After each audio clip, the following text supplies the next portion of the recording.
بالله من الشيطان الرجيم. بسم الله الرحمن الرحيم. الحمد لله رب العالمين، والصلاة والسلام على أشرف الأنبياء والمرسلين سيدنا ونبينا وشفيعنا وحبيب قلوبنا وطبيب نفوسنا مولانا ومولى الثقلين محبوب رب المشرقين والمغربين جد الحسن والحسين بالقاسم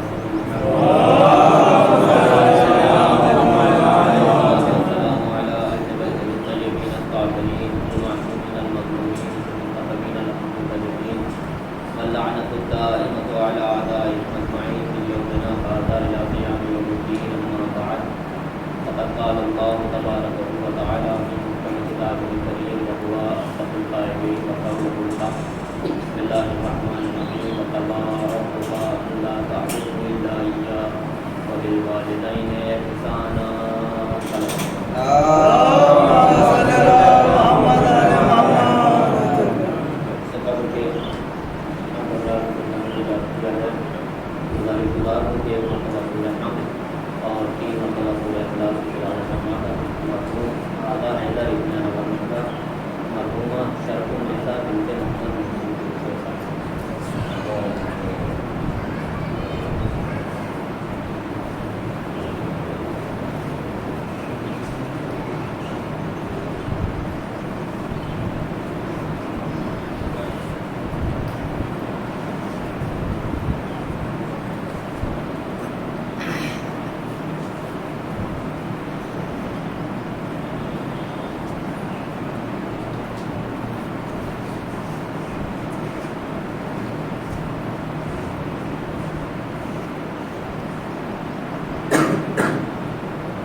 والدین کے سلسلے میں کچھ نصیحتیں فرما رہا ہے، چونکہ اصال ثواب کی وجہ سے اس کے تقاضے کچھ جدا ہیں. کوشش کروں گا کہ والدین کے حقوق کے سلسلے میں کچھ حقوق بیان کرتا چلوں. سب سے پہلے تو میں اکثر جو ایک بات عرض کیا کرتا ہوں وہ بہتر سمجھتا ہوں کہ غور کرتا ہوں کہ یہ کیا سبب ہے کہ ہمارے یہاں سب سے زیادہ جو ترجیح دی جاتی ہے کسی کے اصال ثواب کے لیے وہ مجلس عزا کی ہے. حالانکہ اصال ثواب کے طرائق اور بھی ہیں، الگ الگ طریقے ہیں کہ جن کے ذریعے سے اصال ثواب کیا جا سکتا ہے. مثلاً مرنے والے کے لیے نمازیں پڑھوانا، مثلاً مرنے والے کے لیے قرآن کی تلاوت کرنا اور اس کے ثواب کو اصال کرنا. لیکن سب سے زیادہ جو ترجیح دی جاتی ہے کسی چیز کو وہ ہے مجلس عزائے سرکار شریف. چاہے مرنے کے تیسرے دن تیجا ہو مجلس کا انعقاد کیا جاتا ہے، 40واں ہو انعقاد کیا جاتا ہے. اور اگر لائق بیٹے مل جائیں کسی بات کو تو ہر سال کم سے کم ایک مرتبہ مجالس برپا کر کے اپنے والدین کو یاد رکھتے ہیں. لیکن کیا سبب ہے کہ صرف مجلسوں پر اتنا زور دیا جاتا ہے کہ مجلسوں کو منعقد کیا جائے اور ایک صلوات پڑھنا.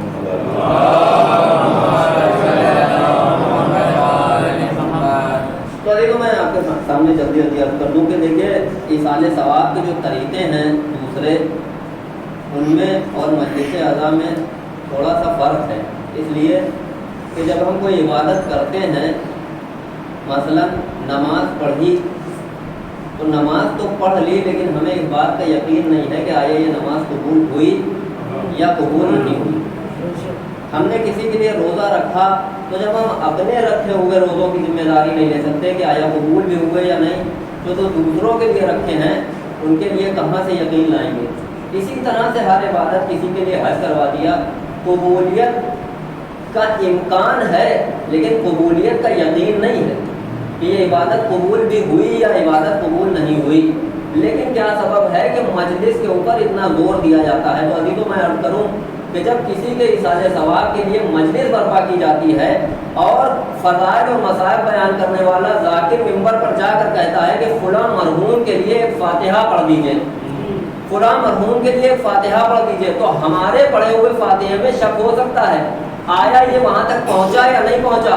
لیکن ہمارا ایک عقیدہ یہ ہے کہ جب بھی حسین کی مجلس برپا ہوتی ہے یہاں پر معصومین ضرور آتے ہیں، یہاں پر معصومین ضرور تشریف لاتے ہیں. تو ہمارے پڑھے ہوئے فاتحے میں تو شک ہے کہ آیا یہ فاتحے کا ثواب وہاں تک پہنچا یا نہیں پہنچا. لیکن جس کے لیے فاتحہ معصومین پڑھ دیں، اگر کسی کے لیے معصومین ایصال ثواب کرتے ہیں تو اس ثواب میں کسی کو کوئی شک نہیں ہو سکتا، اس ثواب میں کسی کو کوئی شک نہیں ہوگا کہ یہ وہاں تک پہنچا ہے یا نہیں پہنچا ہے. بہرحال عزیزوں، میں نے جس آیت کو آپ کے سامنے سرنامہ کلام قرار دیا ہے، مشہور آیت ہے، آپ سنتے رہتے ہیں اور شاید تھوڑا سا خشک موضوع ہو یہ کہ خدا تعالیٰ قرآن مجید میں ارشاد فرما رہا ہے کہ وَقَضَىٰ رَبُّكَ، اور تمہارے پروردگار کا یہ فیصلہ ہے، اللہ تعبدوا الا اياه، کہ دیکھو اس کے علاوہ کسی کی عبادت نہ کرنا. تمہارے پروردگار کا یہ فیصلہ ہے کہ اس کے علاوہ کسی کی عبادت نہ کرنا. اچھا عزیزو، ہمارا مقصد کیا ہے کائنات میں آنے کا؟ تو دوسری آیت میں بڑھ کے سہارا دیا کہ وما خلقت الجن والانس الا ليعبدون، کہ ہم نے جناتوں اور انسانوں کو نہیں خلق کیا ہے مگر یہ کہ صرف اور صرف عبادت کے لیے. کائنات میں آنے کا مقصد اور سب سے زیادہ اہمیت کا حامل جو چیز ہے، جو سب سے زیادہ اہمیت رکھتی ہے جو شے، وہ ہے عبادت پروردگار. کہ اس کے علاوہ انسان کا کائنات میں آنے کا کوئی اور مقصد نہیں ہے.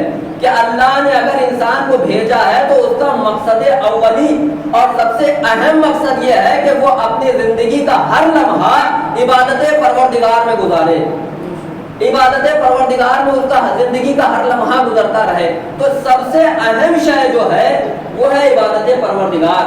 اب ذرا غور فرمائیں کہ یہ اس آیت کا دوسرا جز پروردگار کہہ رہا ہے کہ وَبِالْوَالِدَيْنِ إِحْسَانًا، اور دیکھو اپنے والدین کے ساتھ احسان کرتے رہنا.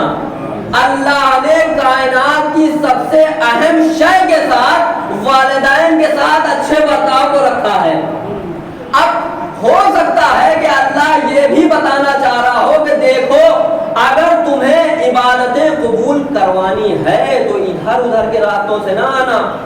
صرف سجدے کر لینا کافی نہیں ہے، صرف روزے رکھ لینا کافی نہیں ہے. تمہاری عبادت اس وقت قبول ہوگی کہ جب تمہارے ماں باپ تم سے راضی ہوں گے.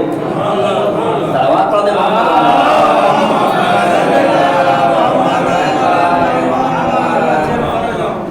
میں کوئی بات اپنی طرف سے نہیں کر رہا ہوں، حدیثوں کا مضمون ہے کہ رضا اللہ فی رضا الوالدین، اللہ کی رضا والدین کی رضا میں پنہاں. تو اب عزیزوں دھوکہ نہ کھائیے گا کہ کسی کی پیشانی پر آپ نے کالے کالے گھٹے دیکھے، کسی کے گھٹنے سجدوں سے چھلے ہوئے دیکھے، کسی کے سجدوں سے مسلح پھٹے ہوئے دیکھے تو کہا بہت بڑا عابد و زاہد ہے. نہیں، کسی کے عابد و زاہد ہونے کا پتہ مسجدوں سے نہیں چلے گا بلکہ اس کے گھر کے اندر سے پتہ چلے گا کہ آیا یہ مسجدوں میں سجدے کر رہا ہے، آیا یہ سجدے قبول بھی ہیں یا نہیں. تو جا کر گھر میں دیکھو کہ اس کے والدین اس سے راضی بھی ہیں یا نہیں. اگر والدین راضی نہیں ہیں تو دن رات آپ نمازیں پڑھتے رہیے، دن رات آپ مسجد میں پڑھے رہیے، پیروں میں ورم پیدا کر لیجئے. یہ ورم صرف آپ کے ذہن کا بھرم ہوگا، کوئی فائدہ پہنچانے والا نہیں ہوگا. آپ کو یہ دیکھنا ہے کہ والدین راضی ہیں یا نہیں ہیں. رضا اللہ فی رضا الوالدین. دیکھو اپنے والدین کے ساتھ احسان کرو، احسان کرو اپنے والدین کے ساتھ. ابھی انشاءاللہ آگے دو حقوق بھی ہیں وہ بھی بیان کروں گا. اپنے والدین کے ساتھ احسان کرو.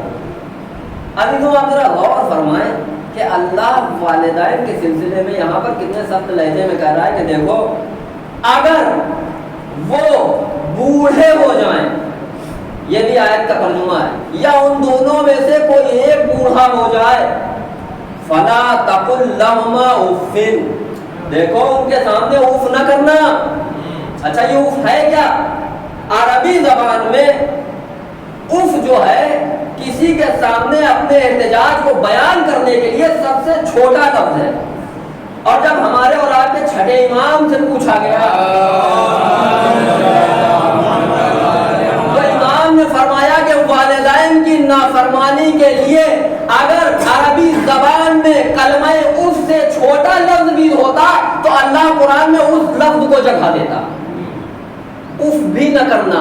اور آگے اللہ کہہ رہا ہے کہ دیکھو جب وہ بوڑھے ہو جائیں تو ان سے اف نہ کرنا، اور دیکھو جب ان کے سامنے جانا تو اپنے شانوں کو حقارت سے جھکائے رہنا، اپنے والدین کے سامنے اکڑنا نہیں۔ اور یہ سب باتیں کس وقت کی ہیں کہ جب وہ بوڑھے ہو جائیں، اس لیے کہ اللہ جانتا ہے کہ جوانی میں تمہاری ہمت نہیں ہوگی کہ باپ کے آگے آواز بلند کرو۔ اللہ نے اس لمحے کو مد نظر رکھا ہے کہ جہاں پر جا کر باپ ضعیف ہو چکا ہے، ماں ضعیف ہو چکی ہے، ہاتھوں پیروں میں وہ قوت نہیں ہے، لیکن بیٹا جو ہے ابھی خون جوش مار رہا ہے، خون گرم ہے، ہو سکتا ہے کہ ماں باپ کے سامنے جا کر کچھ غلط الفاظ استعمال کرے۔ اللہ اسی وقت کو مد نظر رکھ کر کہہ رہا ہے کہ دیکھو جب یہ بوڑھے ہو جائیں، جب ان کے مزاج میں چڑچڑاپن آ جائے، اس وقت اگر تم کو پلٹ کر یہ کچھ کہہ دے تو دیکھو اف تک نہ کرنا، اف بھی مت کرنا۔ عزیزوں آپ ذرا غور فرمائیں ماں باپ کی عظمت کیا ہے۔ ماں باپ اپنے بیٹوں کو، بچوں کو پالنے کے لیے اگر باپ دھوپ کی گرمی میں اپنا خون جلا کر بیٹوں کے لیے رزق کا انتظام کرتا ہے تو ماں اپنے خون جگر کو دودھ کی شکل میں ڈھال کر بیٹے کی پرورش کرتی ہے۔ آپ ذرا غور فرمائیں عزیزوں، اگر معصومین سے اس بارے میں پوچھا گیا، ایک شخص آیا کہنے لگا نہ جانے کتنے سال خدمتیں کی اپنی ماں کی، اور پوچھا کہ کیا خدمت کا حق ادا ہو گیا؟ تو مفہوم یہ ہے کہ معصومین نے کہا کہ وہ ایک لمحہ کہ جب تم اپنی ماں کے پیٹ میں تھے، اور ماں کے پیٹ میں جب تم تھے اور ماں نے رات کے سناٹے میں بے چینی سے سنبھل کر تم کو ایک کروٹ لی تھی، اس ایک کروٹ کا بھی حق تم سے ادا نہیں ہوا، اس ایک کروٹ کا بھی حق تم سے ادا نہیں ہوا۔ باپ کیا ہے؟ اگر بوڑھا ہو گیا باپ اور باپ نے اپنے بیٹے سے 2-3 مرتبہ کسی چیز کو پوچھ لیا کہ مثلا بیٹا یہ کیا ہے، تو بیٹے نے 1 مرتبہ جواب دیا، 2 مرتبہ جواب دیا، 3 مرتبہ جواب دیا، اور 4تھی مرتبہ چڑھ کر کہنے لگا کہ کیا ہمارے پاس یہی کام رہ گیا کہ ہم آپ کی باتوں کا جواب دیتے رہیں، جبکہ آج سے 70 سال پہلے یہی مسئلہ تھا کہ جب یہ چھوٹا سا بچہ اپنے باپ سے پوچھ رہا تھا کہ یہ کیا ہے تو باپ بڑھ بڑھ کر بار بار کہہ رہا تھا کہ بیٹا یہ فلاں چیز ہے، بیٹا یہ فلاں چیز ہے، بیٹا یہ فلاں چیز ہے، یہاں تک کہ باپ نے تمہارے لہجے کو اپنا لہجہ بنا لیا۔ اگر تم تتلا کر بول رہے تھے تو باپ بھی تمہارے ساتھ تتلا کر جواب دے رہا تھا، اگر تم ٹے کو ٹے کہہ رہے تھے تو تمہارا باپ بھی ٹے کو ٹے کہہ رہا تھا کہ بیٹا یہ فلاں چیز ہے۔ اب میں کہوں گا کہ یہ کیا مسئلہ ہے کہ بیٹے کو اگر سوال کا جواب دینا تھا تو تتلانے کی کیا ضرورت تھی، بیٹے کا لہجہ اپنانے کی کیا ضرورت تھی؟ تو عجب نہیں آواز آئے کہ دیکھو مسئلہ یہ ہے کہ جب کسی کو کسی سے محبت ہوتی ہے، تھوڑا سا خشک موضوع ہے لیکن کوشش کروں گا کہ بیچ بیچ میں تھوڑی سی چھینٹیں دیتا رہوں، کہ جب کسی کو کسی سے بہت زیادہ محبت ہوتی ہے تو وہ اس کا لہجہ اپنا لیتا ہے، جب کسی کو کسی سے محبت ہوتی ہے تو وہ اس کو اپنے لہجے میں ڈھال لیتا ہے۔ آئیے میں آپ کو ایک منظر دکھاؤں، شب معراج کا منظر ہے۔ اللہ آج آدم کے لہجے میں نہیں بولا، نوح کے لہجے میں نہیں بولا، رسول سے بات کی تو علی کے لہجے میں کی۔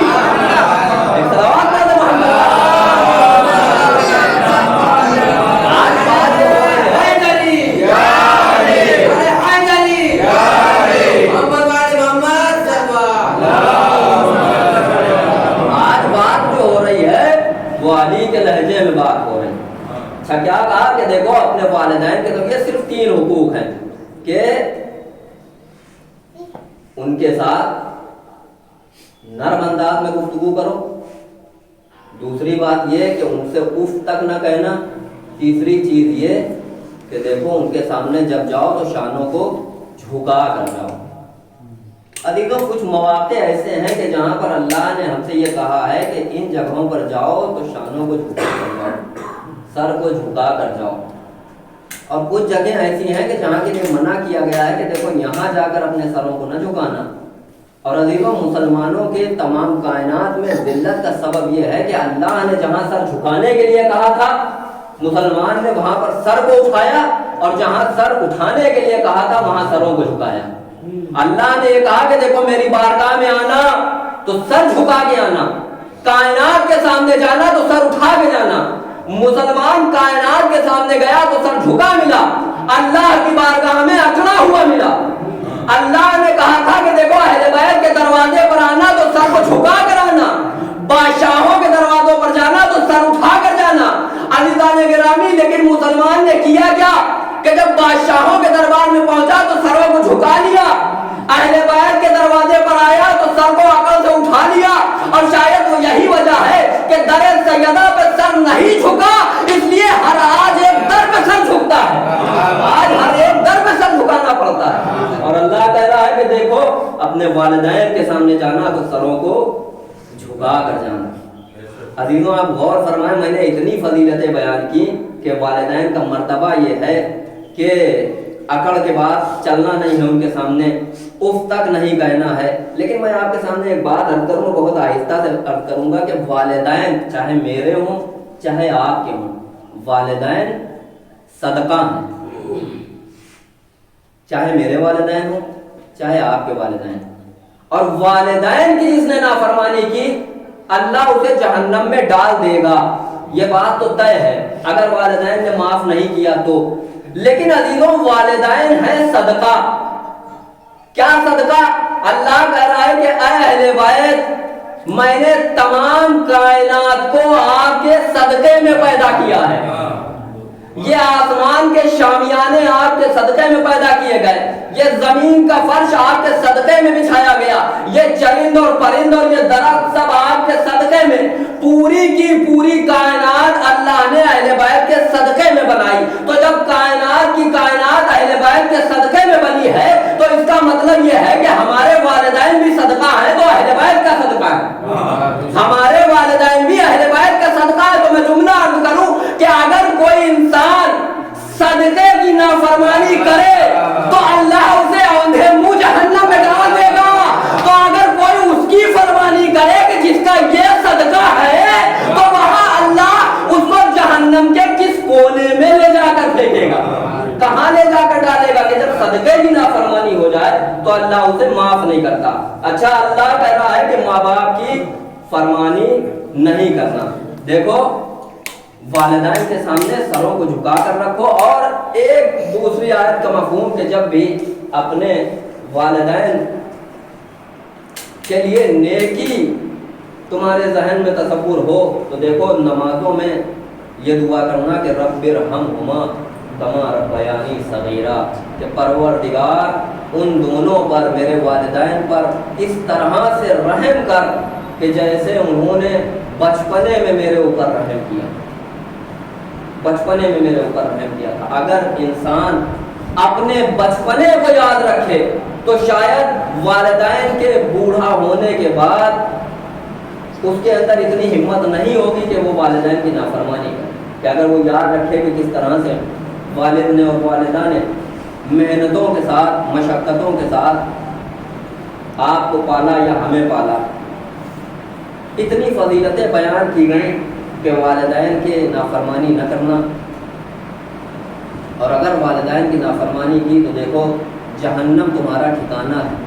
جہاں یہ ساری حدیثیں تھیں مجھے ایک حدیث اور دکھی تاریخ میں کہ رسول نے فرمایا کہ اے علی تم اور میں اس امت کے باپ ہیں، تم اور میں اس امت کے باپ ہیں۔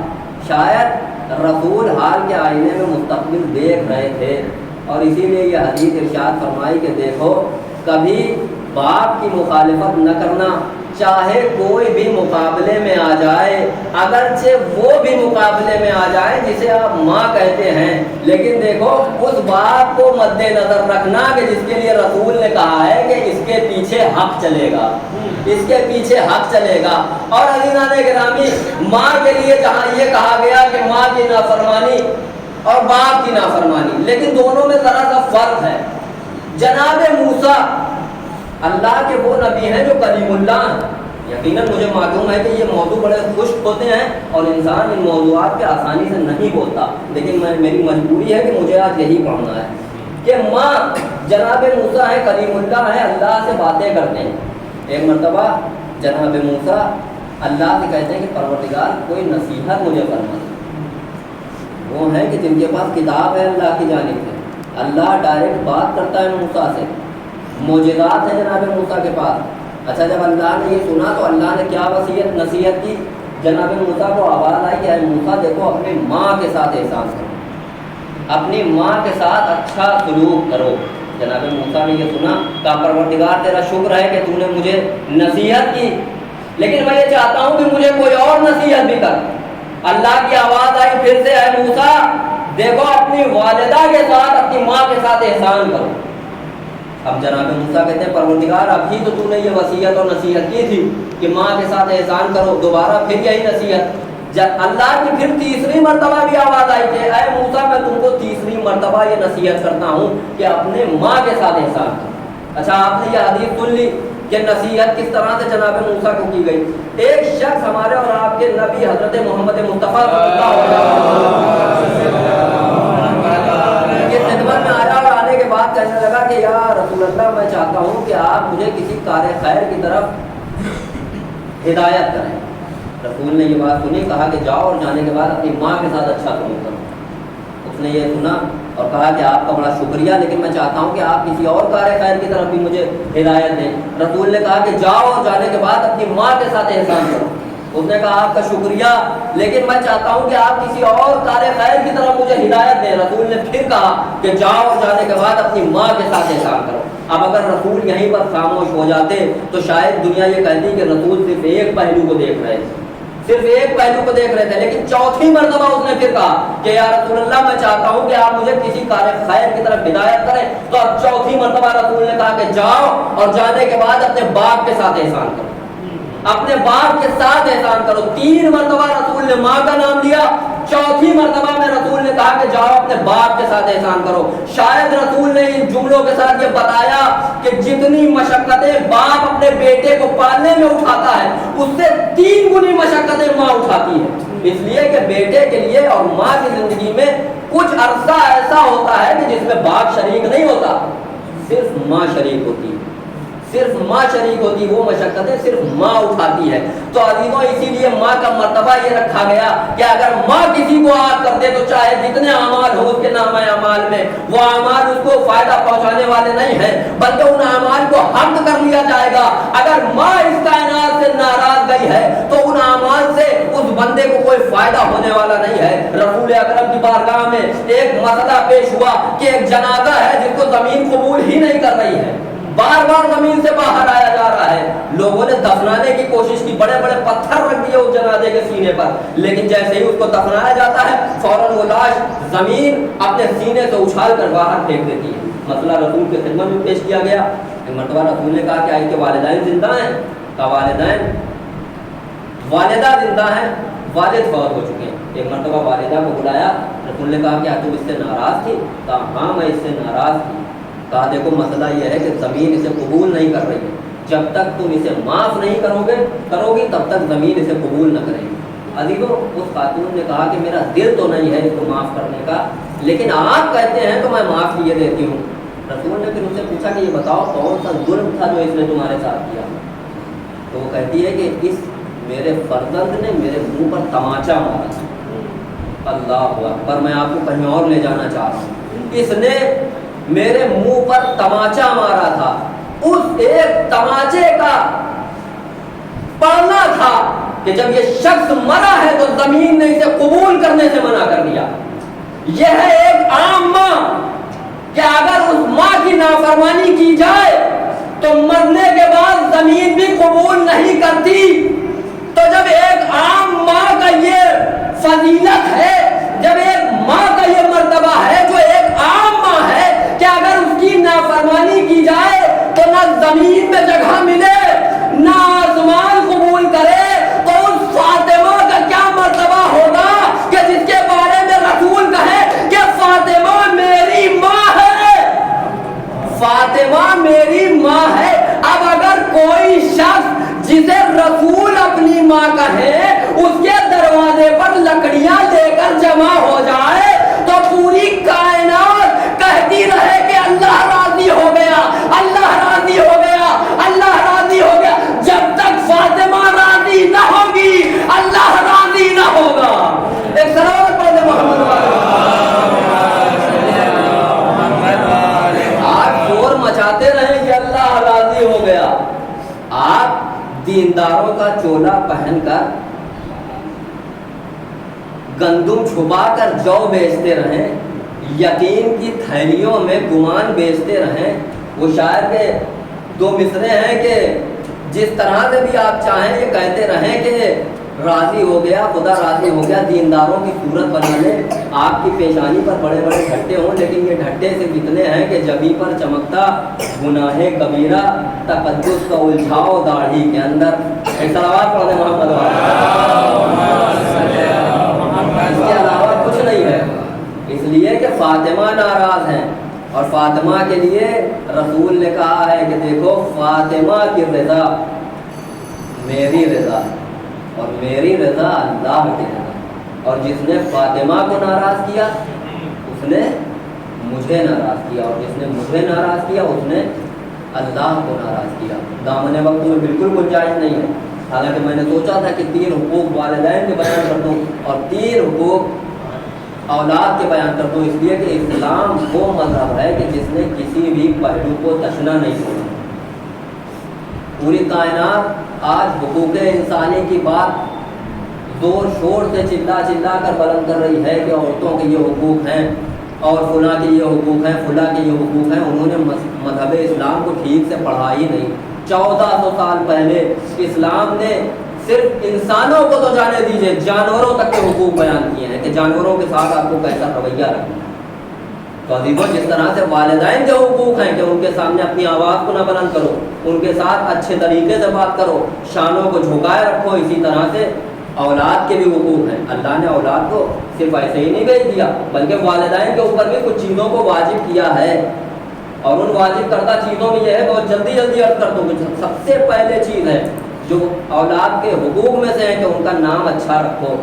الٹے سیدھے ٹیڑھے نام نہ رکھو کہ بعد میں انہیں شرمندہ ہونا پڑے، کہ جب مجمع عام میں ان کا نام پکارا جائے تو ان کو شرمندگی کا احساس ہو. بلکہ اپنے فرزندوں کے نام ایسے رکھو کہ دربار میں جا کر ظالم کی آنکھوں میں آنکھیں ڈال کر کہیں کہ جان لو میرا نام فاطمہ ہے. فخر کے ساتھ ہے، اچھے نام رکھو. اس لیے کہ محشر کے میدان میں جو نام آپ رکھیں گے انہیں ناموں کے ساتھ انسان پکارا جائے گا. تو اپنے بیٹوں کو اگر آپ شرمندگی سے بچانا چاہتے ہیں تو اچھے نام رکھیے. اور یہ آج کل کے چکر میں نہ پڑیے کہ فلاں اختر کے بیٹے کا یہ نام تھا تو ہم اپنے بیٹے کا نام رکھتے ہیں، یا فلاں ماڈل کے بیٹے کا نام یہ تھا تو ہم رکھتے ہیں. بلکہ اہل بیت نے نام رکھنے کے طریقے بھی بتائے ہیں، اور اگر آپ اہل بیت کے ماننے والے ہیں تو ان طریقوں پر عمل کریے کہ اگر اہل بیت نے کہا ہے کہ اگر تمہارے وہاں کسی کی ولادت ہو تو ان کے نام ایسے رکھو کہ جن سے اللہ کی عبودیت ظاہر ہو. مثلا عبداللہ، عبد الرحمن مثلا. لیکن اگر تم یہ نام نہیں رکھ سکتے تو سب سے بہتر نام یہ ہے کہ ہم اہل بیت کے نام پر اپنے بچوں کے نام رکھو. محمد نام رکھو، علی نام رکھو، فاطمہ نام رکھو. اور یہاں تک بھی روایت میں ہے کہ 5ویں امام گزر رہے ہیں، جابر ابن عبداللہ ساتھ میں ہیں، کہ کسی نے اپنے بیٹے کو محمد کہہ کے پکارا. ایک مرتبہ جابر ابن عبداللہ سے کہتے ہیں امام کہ اے جابر، اس بچے کے باپ نے جہنم سے بچنے کا کتنا اچھا طریقہ نکالا ہے، شیطان سے بچنے کا کتنا اچھا طریقہ نکالا ہے. جابر کہتے ہیں میں سمجھ نہیں پایا. 5ویں امام کہتے ہیں تم نے دیکھا نہیں کہ اس بچے کا نام محمد ہے، اس کی کنیت علی ہے، ابو علی ہے. اور اے جابر سنو، جس گھر میں بھی محمد نام کا بچہ ہو، علی نام کا بچہ ہو، تو جب جب یہ نام پکارا جاتا ہے تو شیطان بے چین ہو جاتا ہے، شیطان مچل جاتا ہے۔ جب جب بھی یہ نام پکارے جاتے ہیں شیطان مچل جاتا ہے، بے چین ہو جاتا ہے۔ عزیزوں آپ نے غور ہی نہیں کیا، جب جب بھی محمد نام لیا جاتا ہے، جب جب بھی علی نام لیا جاتا ہے، شیطان بے چین ہو جاتا ہے، شیطان مچلنے لگتا ہے۔ تاریخ کو تاریخ سے ملائیے، وہاں پر امام کہہ رہے ہیں کہ محمد نام لیا جائے گا تو شیطان بے چین ہوگا، علی نام لیا جائے گا تو شیطان بے چین ہوگا۔ آج 1400 سال کے بعد آپ صرف ایک نعرہ حیدری لگا کر دیکھ لیجئے تو آپ کو اندازہ ہو جائے گا کہ رحمان والے کون ہیں، شیطان والے کون ہیں۔ جیسے ہی آپ نام لیں گے بے چینی ہو جائے گی۔ تو امام کہہ رہے ہیں کہ نام ایسے رکھو کہ جس سے شرمندگی نہ ہو۔ اور دوسری چیز، اپنے بیٹوں کو تعلیم دو، اور اگر آپ علم دنیا سکھا رہے ہیں اپنے بیٹوں کو تو کم سے کم اپنے بچوں کو اتنا علم دین تو سکھا دیں کہ اگر آپ اس دنیا سے چلے جائیں تو اتنا بڑا محتاج نہ ہو کہ مولانا صاحب کو ڈھونڈنا پڑے ایک فاتحہ پڑھنے کے لیے۔ اتنا محتاج نہ بنائیے اپنے بیٹوں کو، اپنی اولاد کو کہ ایک فاتحہ پڑھنے کا بھی وہ محتاج ہو۔ اگر آپ 70% 75% اپنے بیٹوں کو وقت دے رہے ہیں کہ علم دنیا حاصل کرے تو کم سے کم 25% وقت اپنے بیٹوں کے لیے نکالیے کہ علم دین حاصل کرے، اس لیے کہ یہ دین باقی رہنے والا علم ہے اور وہ فنا ہو جانے والا علم ہے۔ ضروری وہ بھی ہے، ضروری یہ بھی ہے۔ تو عزیزان گرامی، یہ ہے دوسرا حق کہ اپنے بچوں کو تعلیم قرآن۔ اور تیسرا حق جو بیان کیا، حالانکہ حقوق زیادہ ہیں، میں بہت ہی مختصر انداز میں بیان کروں گا۔ ایک حق یہ بھی ہے، حالانکہ میں بیان کر سکتا ہوں یہ حق، کہ اپنے فرزندان کی شادی جب وہ سن بلوغ تک پہنچ جائیں تو فوراً کریں اگر وہ لائق ہو۔ اس لیے کہ یہ بھی روایات کے فکرے ہیں کہ دیکھو، اگر سن شعور کے پہنچنے کے بعد زواج نہ کرنے کے سبب اگر والدین مانے بنے اور اس نے کوئی گناہ کیا ہے اس پورے پیریڈ میں تو وہ تو گناہگار ہوگا، ساتھ میں ماں باپ بھی گناہگار۔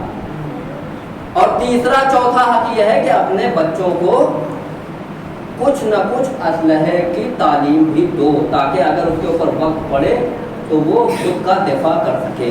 تو جس طرح سے والدین کے حقوق بیان کیے گئے ہیں اسی طرح سے بچوں کے بھی حقوق بیان کیے گئے ہیں۔ تو عزیزوں میں عرض کر رہا تھا کہ والدین اپنے بچوں کو چاہیے کہ بہترین تربیت دیں، اس لیے کہ تربیت کا فائدہ صرف بچوں تک محدود نہیں ہے، بلکہ اگر بچوں کی تربیت بہتر ہوئی تو جب تک وہ بچہ اس دنیا میں رہے گا مرنے والے ماں باپ کے لیے ایصال ثواب کرتا رہے گا۔ اور تربیت کیا اثر رکھتی ہے؟ جناب ابو الاسود دوئلی معاویہ کے دربار سے آئے، بڑے تحفے ملے ہیں، اس میں ایک حلوہ ہے جو شہد سے بنا ہوا ہے۔ تربیت کیسی ہوتی ہے تو دیکھیں، شہد سے بنا، بس آخری بات اور میں نے آپ کی ضرورتوں کو تمام کیا، شہد سے بنا ہوا حلوہ، بہترین زعفران میں تیار کیا ہوا حلوہ۔ ابو الاسود دوئلی وہ ہیں کہ جنہوں نے قرآن کے اوپر نقطے رکھے ہیں، زیر زبر لگائے، لا کر رکھا۔ بیٹی نے جب اس حلوے کو دیکھا، بہترین زعفران کی خوشبو، ایک مرتبہ اپنی انگلی میں اس حلوے کو لیا اور اپنے منہ میں رکھ دیا۔ جیسے ہی ابو الاسود دوئلی نے دیکھا، کہا بیٹی تھوک دو، یہ زہر ہے۔ جبکہ شہد معصومین کے حدیث کی روشنی میں کہ شہد دنیا کی سب سے میٹھی چیز، لیکن جناب ابو الاسود دوئلی اپنی بیٹی سے کہہ رہے ہیں کہ بیٹی اسے تھوک دو، یہ زہر ہے۔ اب بیٹی نے اسے نگلا نہیں بلکہ اگلا، اور اگلنے کے بعد ایک سوال پوچھا کہ بابا آپ نے اس شہد کو جو اتنا لذیذ تھا میرے منہ سے کیوں نکلوایا؟ ابو الاسود دوئلی کہتے ہیں کہ بیٹی معاویہ نے مجھے بلایا تھا اور اس نے یہ جو تحفے اور تحائف دیے ہیں صرف اس لیے کہ میں علی سے اپنا رخ موڑ لوں، علی سے اپنا رخ موڑ لوں۔ بیٹی ابو الاسود دوئلی کی 4 برس کی ہے اور ایک مرتبہ شام کا رخ کر کے کہتی ہے کہ اے معاویہ، تو یہ چاہتا ہے کہ ہم اپنے مولا کو چھوڑ دیں اس شہد کے بدلے میں جو فنا ہو جانے والی ہے؟ تو ابو الاسود دوئلی نے کہا، کیا کہا کہ بیٹی تھوک دو، یہ زہر ہے، اور بیٹی نے تھوک بھی دیا، تو اگر بیٹی کی تربیت ابوالاسود دوئلی علی کی محبت میں نہ کرتے تو وہ سوال ضرور کرتی کہ کیسے آپ نے منع کر دیا، یہ تو میٹھا ہے، اس میں تو زہر کی کوئی علامات ہی نہیں ہے۔ لیکن مجھے ایک بات عرض کرنی ہے کہ ابوالاسود دوئلی نے یہ کیوں کہا کہ یہ زہر ہے، یہ کڑوا ہے؟ اس لیے کہ زہر کائنات میں سب سے بیکار سی شے ہے، سب سے کڑوی شے ہے۔ ابوالاسود دوئلی سب سے میٹھی شے کو سب سے کڑوی شے بتا رہے ہیں کہ یہ زہر ہے۔ ایک شخص اور ہے جو دشمنوں کے مجمع میں رہتا ہے لیکن علی کا چاہنے والا ہے۔ موت کا وقت قریب آیا، کچھ لوگ آئے، آنے کے بعد اب اس کا مذاق اڑا رہے ہیں کہ یہ بتاؤ موت کی کڑواہٹ تمہیں کیسی لگی؟ علی کا چاہنے والا ہے نا، کہا موت کی کڑواہٹ تمہیں کیسی لگ رہی؟ اور چھٹے امام کا قول بھی ہے کہ کائنات میں اگر سب سے کڑوی شے ہے جس کا ذائقہ ہے تو وہ موت کا ذائقہ ہے۔ اس سے اگر پوچھا کہ یہ بتاؤ تمہیں موت کی کڑواہٹ کیسی لگ رہی، تو اس نے کہا مجھے موت کڑوی نہیں لگ رہی بلکہ کائنات کی سب سے میٹھی شے لگ رہی ہے۔ یہاں پر شہد جو کائنات کی سب سے میٹھی چیز تھی، ابوالاسود دوئلی نے کہا کہ یہ زہر ہے۔ موت کا مزہ جو سب سے کڑوا ہے، وہاں پر وہ شخص کہہ رہا ہے کہ مجھے سب سے میٹھا لگ رہا ہے۔ ماجرا کیا ہے؟ ماجرا کچھ نہیں ہے، ماجرا صرف محبت اور عداوت کا ہے کہ جب علی کی عداوت میں کائنات کی سب سے میٹھی شے بھی آتی ہے تو زہر بن جاتی ہے، اور علی کی محبت میں اگر موت بھی آتی ہے تو میٹھی بن کر آتی ہے۔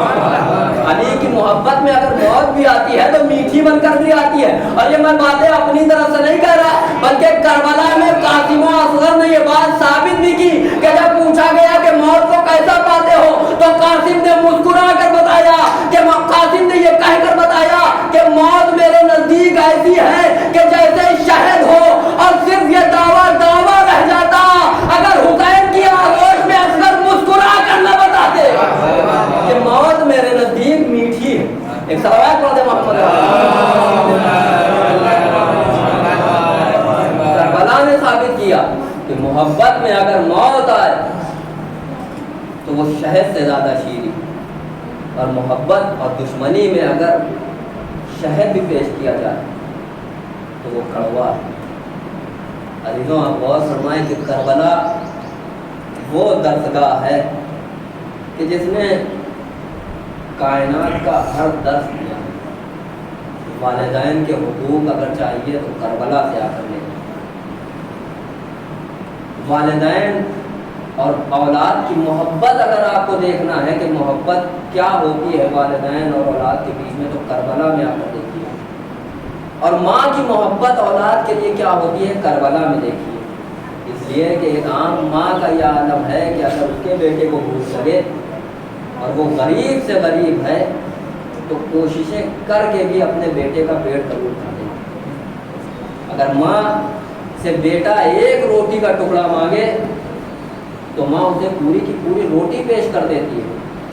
اگر ماں سے بیٹا ایک گلاس پانی مانگے تو ماں صرف پانی نہیں دیتی بلکہ پیشانی پر بوسے بھی دیتی۔ یہ تو عام مائیں ہیں، لیکن کربلا کی مائیں کیسی مائیں ہوں گی جو ہمارے لیے نمونہ عمل ہیں۔ رباب جیسی ماں، لیلا جیسی ماں، فروا جیسی ماں۔ عزیزوں آپ غور فرمائیں کہ رباب کی محبت کیا ہوگی کہ جب ایک عام ماں کی محبت اپنے بیٹے کے لیے یہ ہے کہ وہ اپنے بیٹے کے لیے اپنے جگر کا خون دینے کے لیے تیار ہے، اپنا کلیجہ نکال کے رکھنے کے لیے تیار ہے، تو کربلا کی ماؤں کا کیا عالم ہوگا؟ اور جب کربلا کی ماؤں کی محبت کا یہ عالم ہے تو رباب کے اوپر اس وقت کیا گزر گئی ہوگی کہ علی اصغر پیاس اور بھوک سے تڑپ رہا ہے لیکن رباب کے پاس ایک گھونٹ پینے کے لیے پانی نہیں۔ جزاکم اللہ، آپ کی آوازیں بلند ہو گئی۔ رباب کا اس وقت کیا عالم ہوگا کہ جب 3.5 سال کی بچی سکینہ دامن پکڑ پکڑ کے کہہ رہی ہوگی اماں پیاس مارے ڈال رہی ہے، اماں اور خشک ہو چکے ہو۔ جزاکم اللہ عزیزو، والدین کے ایصال ثواب کی مجلس بیٹوں نے رکھی ہے، ایک والدہ کی بھی ایصال ثواب کی مجلس ہے۔ میں یہ کہوں گا کہ جب بھی آپ کو اپنے والدین کی یاد آئے تو کربلا کا رخ کر کے کربلا والوں کو سلام کہیے کہ کیسے کیسی مائیں، کیسے کیسے بیٹے ہماری نظروں کے سامنے ہیں۔ عزیزوں آپ غور فرمائیں، جناب علی اصغر، جناب سکینہ اور والدین کے لیے اس دنیا میں جینے کا جو سب سے بڑا اثاثہ ہے عزیزوں، وہ دولت نہیں ہے، وہ مکان نہیں ہے، وہ جائیداد نہیں ہے، بلکہ ماں باپ کے لیے جینے کا سب سے بڑا اثاثہ جو ہے وہ اس کی اولاد ہے۔ اولاد سے بڑھ کر کائنات میں والدین کے لیے کوئی شے نہیں۔ اگر کسی کا بچہ بیمار ہو جائے اور ڈاکٹر یہ کہہ دے کہ تمہیں اپنی ساری دولت لٹانی پڑے گی، تو ماں باپ ایک مرتبہ سوچے بغیر بھی کہیں گے کہ بیٹا بچ جائے، دولت قربان ہو جائے، میرے بچے بچ جائے، میری جائیداد بک جائے، میرے بچے بچ جائے، چاہے تمام کا تمام اثاثہ لٹ جائے۔ ہائے رے رباب، عاشور کا دن ہے، رباب کے سامنے اصغر کی گردن متیر، کیا گزر گئی ہوگی حسین پر، کیا گزر گئی ہوگی رباب پر۔ جزاکم اللہ خیرا جزاک۔ ماں باپ کے جینے کا سہارا بچے ہیں نا۔ ارے رباب نے تو یہ سوچا ہوگا کہ میرا شوہر کربلا میں شہید ہو گیا تو کیا ہوا، میرا بیٹا علی اصغر کربلا میں شہید ہو گیا تو کیا ہوا، ارے میری بچی تو ہے، میں اس بچی کے سہارے اپنی زندگی گزار لوں گی، میں اس بچی کے سہارے اپنی زندگی گزار لوں گی۔ لیکن قیامت ہو گئی عزیزوں، شام کا قید خانہ، ارے سکینہ نے رات بھر روتے روتے گزاری، صبح نمودار ہوئی، حسین کا سر لا کر دیا گیا۔ اس چھوٹی سی بچی نے بابا کے سر کو دیکھا، بیان کرنا شروع کیا، بڑے تماچے لگائے گئے بابا، گوشوارے چھین لیے گئے بابا، دامن میں آگ لگ گئی۔ حدیثوں بچی بیان کر رہی تھی کہ ایک مرتبہ خاموش ہوئی، حسین کے سر سے سکینہ کا سر جڑ گیا۔ اب تک جو بچی رو رہی تھی، جب اس کی آواز نہیں آئی، ایک مرتبہ زینب چونکی، سیدہ سجاد کا سیدہ سجاد آگے بڑھو، لگتا ہے سکینہ کو نیند آ گئی۔ جزاکم اللہ خیرا جزاک۔ مرتبہ سیدہ سجاد آگے بڑھے، سکینہ کے شانے کو ہلایا، سکینہ، اب جو شانے کا ہلنا تھا کہ سکینہ کی گردن ایک طرف لڑک گئی، ایک مرتبہ سیدہ سجاد نے کہا انا للہ و انا الیہ راجعون۔ عزادارو سکینہ اس دنیا سے چلی گئی، رباب بالکل تنہا رہ گئی، حسین و اصغر کربلا میں، سکینہ قید خانے۔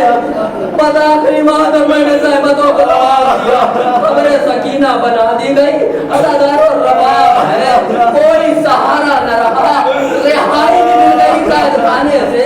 عزادارو تبرکات کیا ہے، ان تبرکات میں سے ایک چھوٹی سی فضا بھی گری، کچھ گہنے بھی چھوٹے چھوٹے سے گرے۔ رباب نے اپنے پاس اس کو سنبھال کر رکھ لیا، تمام بیویوں کو زینب نے سوار کر دیا، تمام بیویاں اپنی اپنی محفلوں کو سوار ہیں۔ اب سیدہ سجاد ہیں اور زینب ہیں، تمام محفلوں کی جانب زینب دیکھ کر کہتی ہے سیدہ سجاد کہیں بھابی رباب نظر نہیں آتی، بھابی رباب نظر نہیں آتی، تلاش کیا گیا کہیں نہیں ملی۔ کہ ایک مرتبہ زینب کہتی سیدہ سجاد میرے ساتھ آؤ، مجھے پتا ہے کہ رباب کہاں ہوگی۔ ایک مرتبہ سیدہ سجاد کے ہاتھ کو پکڑا، قید خانے میں داخل ہوئی، قید خانے کے کونے میں ایک ننھی سی قبر تھی جس کے اوپر رباب اپنے آپ کو گرائے ہوئے گئے۔ سکینہ، ارے وطن چلو سکینہ، ہم وطن جا رہے ہیں، سکینہ تم کو بڑی وسیارہ زندگینا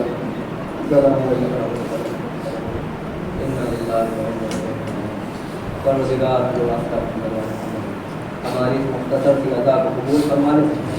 پروردگار جو واسطہ محمد جہاں کہیں بھی شیعہ نے حضرت کرار ان کی جان مال عزت آخر ناموں کی حفاظت فرما۔ پروردگار جو واسطہ محمد کے دشمنان دین کو نہیں محبوب فرما دے۔ پروردگار دعاؤں میں سب سے بڑی دعا یہ ہے کہ ہمارے امام زمانہ کا ظہور میں تاجیل فرما اور ہم کو اس لائق بنا دے کہ امام زمانہ کے لشکر میں شمار کریں۔ ربنا تقبل منا انک انت السمیع العلیم۔ آخر میں آپ سے گزارش ہے کہ سورہ حمد اور 3 مرتبہ سورہ اخلاص کی تلاوت فرما کر مرحوم آغا حیدر ابن آغا مرزا، مرحومہ شرف النساء بنت محمد